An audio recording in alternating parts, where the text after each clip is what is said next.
I've only taken it up recently.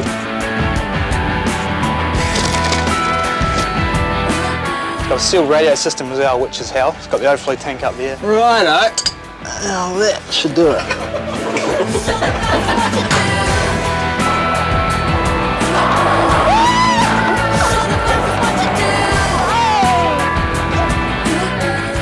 Yeah, the band formed in about '94 with Bo, myself and Kurt. We'd moved up from Christchurch, Bo and I, to look for other players and stole Kurt from another band, and that's basically how it started. We poached him because he looked mighty fine. When did you come in, Chris? A couple of years ago, really.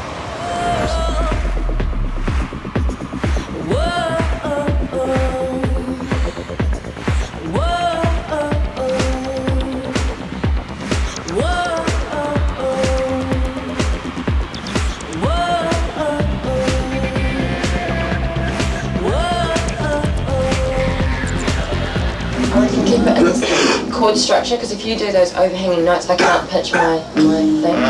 Do you know what I mean? When you're gone. Before we were with Sony and we'd put on a gig, we'd end up not actually making any money out of a gig. We'd have to owe money, so we'd all, do a bit of a whip around.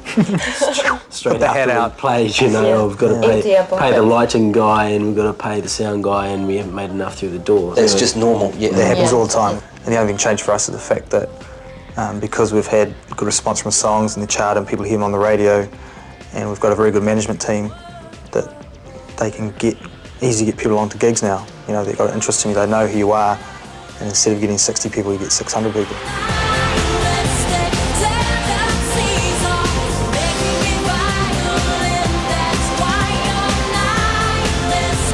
We just thought she was just such a little prat that we didn't let her sing on it at all and sent her packing. That's when I first met Bo. That's the truth. We thought it was just a complete upstart. The problem was that she was actually better than any of us. He was quite bossy and I don't know, kind of matter of fact and not very pleasant, and Traits I hold close to my heart. The fact that Bo and I are together and in the band is an advantage that we don't have to explain to anyone what the hell we're doing with, people lack of understanding of how much time it actually takes to be in the band, because that's completely what our life is about. we released 2 singles independently, and we've done 3 singles so far in New Zealand with Sony. The Sony thing came about from when I played guitar with the Straw People, and we were on a plane between Sydney and Melbourne, and I was sitting right next to Michael Glanning, so he said, "What are you doing?" And I said, "Oh, I'm playing in a band and we're doing some recording over Christmas," and he said, "Could you drop us off a tape?" And I said, "Sure, that'd be fine." The track What You Do started off being called Bastard. We had to change the name, much to our disgust, because the record company thought that we may have problems getting a track called Bastard on radio. But we could just so hear DJs saying that anyway. I'm dying to show the bastards what you do. Show the bastards what you do. Show the bastards what you do. Show the bastards what you do. By the time it was released was a year when we started recording, with about sort of 3 or 4 months off over summer while we were playing and things. So it was a lot of luxury of time for this country. Spent so much time on the record. The beauty of it was that we got to work with Tom Bailey. You may have known from such bands as the Thompson Twins. Hold me now. He doesn't say hold my heart. He was popping in for a few hours each day, but then it escalated. Yeah, he got more and more into it. He got there before us a lot of the time. Well, it's so long ago actually. It's over a year ago that I started working with Stella, so I can't really remember the details except that someone suggested we get together. And at that point, actually, I'd pretty much given up the idea of working in pop music because my taste drags me in other directions. And so what happened? We met, and I fell in love with the people. And the thing that really turned me on was, this is not a kind of ingenue situation. There'd already been playing as a band for a long time, but they come to that particular point where they wanted to make the change and experiment with technology and not just be a rock band anymore. Also, just so happens that, you know, in Stella you've got a fantastic natural songwriter in Bo who's just kind of melody spills out of her. She doesn't know what she's doing, it just comes out, you know, and that's a great thing to be around, fantastic energy. Living in harmony, I want you honestly.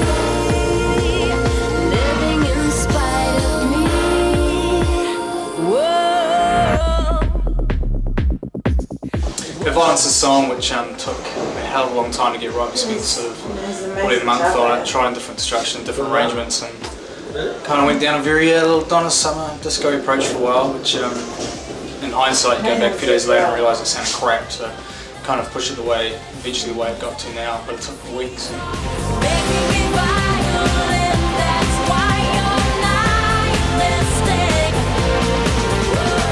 Making me violent, but why you're nihilistic. Tendencies are making me violent, that's why you're nihilistic. Part of me was a John Denver styled song. Started out on acoustic guitar.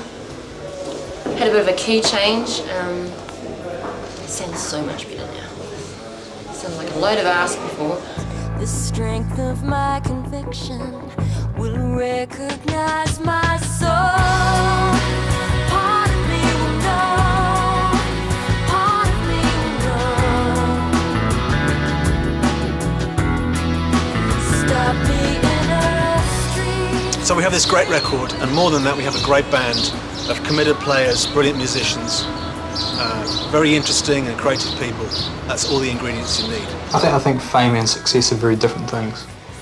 And But they come hand in hand though Yeah. with what we do. I don't think you necessarily striving for fame that happens along the way because you're successful, then you live with it and it's great. But you know, we aren't doing this to be famous. Do it to make create great music and a good album, and hopefully that will be successful.